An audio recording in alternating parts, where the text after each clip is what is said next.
भगवान गणपति विघ्न विनाशक हैं, रिद्धि सिद्धि के दाता हैं। तो इनकी विशेष पूजा अपने अपने ढंग से वर्ष भर चलती है।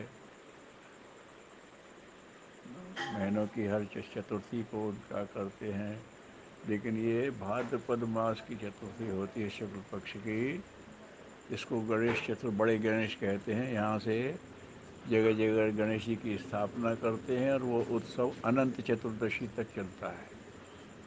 भाद्रपद शुक्ल पक्ष की चतुर्थी से लेकर चतुर्दशी तक जगह जगह होता है गणपति की स्थापना। बड़ा उत्साह है महाराष्ट्र में, गुजरात में, जगह जगह, सब जगह होने लगा है। गणेश पूजा की बात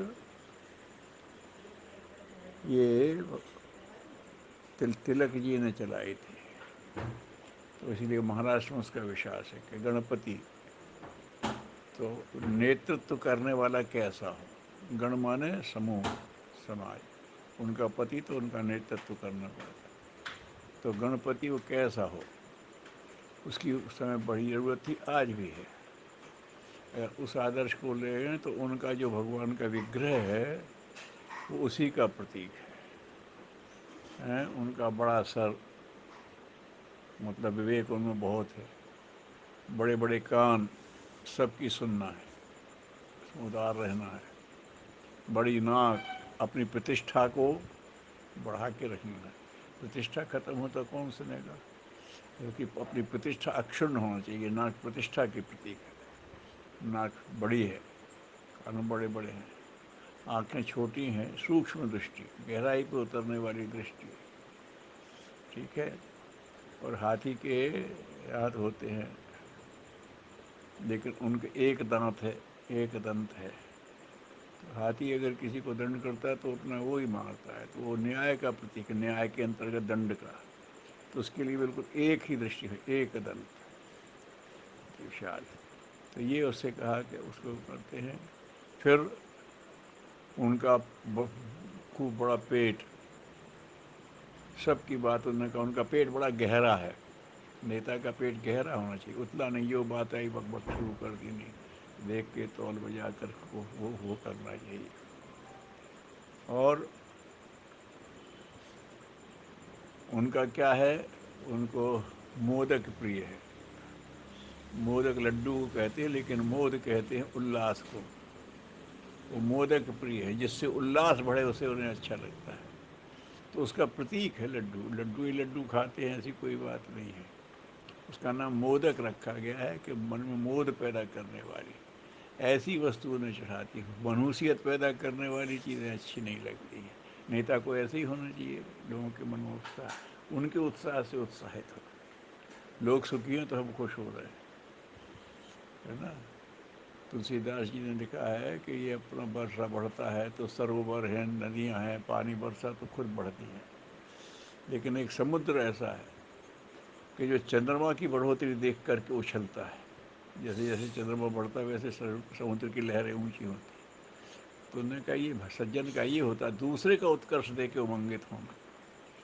तो ऐसा उसके मन भाव होना चाहिए। मोदक प्रिय, मुद मंगल दाता है, विघ्न हरने वाले हैं, विघ्नों को दूर करते हैं। प्रशासक ऐसे हैं कि लोगों का विघ्न को दूर करें। और मुद मंगल दाता, तो लोगों को मोद मिले और मंगल मिले, ऐसा उनकी प्रवृत्तियाँ होनी चाहिए।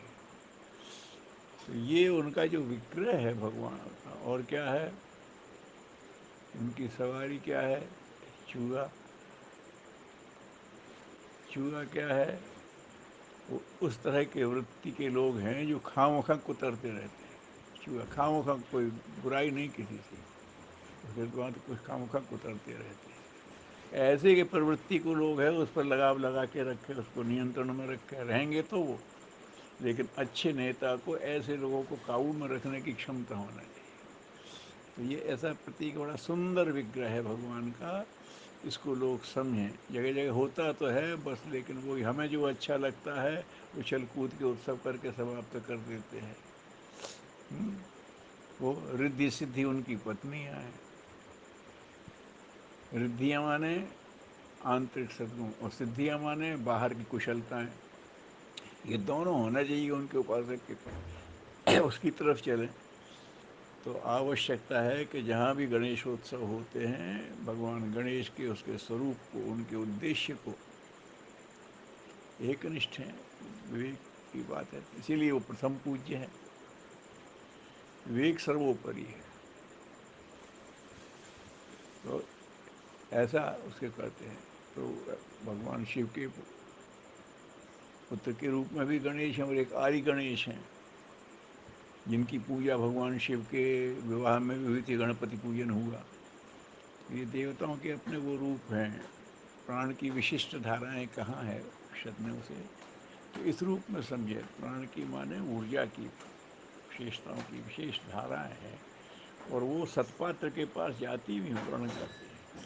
तो भगवान जी से चलो आपने अपना मनोरंजन कर दिया है, लेकिन गणेश जी को अगर खुश करना है, उन्हें प्रसन्न करना है, तो उनका विग्रह जो है उसको समझ करके उसके अनुरूप बनने की प्रयास करें। तो गणपति जी की ये है। भगवान करें जो गणपति की उपासना करते हैं, जो गणपति जी का व्रत रखते हैं, जो उनके प्रति श्रद्धा रखते हैं, वो उनके सही स्वरूप को समझें और उसके अनुरूप। इष्ट तो माने वही है, इष्ट का तो अनुमान करते हैं। तो गणपति का स्वरूप समझ के कि वैसे ही उतने सोम, सबको सम्मान देने वाले, सबके लिए करने वाले, पहले सबको करने वाले प्रथम पूज्य हैं, फिर भी सबके लिए कुछ ना कुछ करते रहते हैं। ऐसे ही होता है। जैसे भगवान कृष्ण ने कहा था कि अपने राजसूय में प्रथम पूज्य थे, लेकिन उन्होंने सेवा का काम अपने जिम्मे लिया था। ऐसे ही भगवान हमारे पति करें। तो गणपति जी को लोग समझें, उनका चले, उनका आशीर्वाद पाएँ, जीवन में सिद्धियाँ फलें, ऐसी मंगल कामना। ओम शांति।